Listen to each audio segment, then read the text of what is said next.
সবকিছু ছবি তুলে ফেসবুকে দিতে হয় না, কিছু পার্সোনাল জিনিস থাকা লাগে, পার্সোনাল একটা area, personal space, personal life, personal charity, personal good deeds, এটা লাগবে আপনার।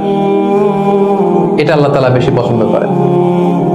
আল্লাকা সিররুন ইনদাল্লাহ বাইনাকা আনতা ওয়া বাইনাল্লাহ, এমন কোন গোপন জিনিস তোমার আর তোমার রবের মাঝে আছে যেটা তোমার রব ছাড়া কেউ জানে না? তোমার আর তোমার রবের মাঝে এরকম গোপন কোন ডিলিংস আছে যেটা কেউ জানে না? জীবনে কখনো গোপন দান করছো যেটা কেউ দেখেনি? ওইটাই কাজে লাগবে। এজন্য ষষ্ঠ শ্রেণী হচ্ছে ওই ব্যক্তি যে গোপনে দান করে, সিক্রেট চ্যারিটি করে। গোপনে দান করতে রাজি আছেন তো সবাই?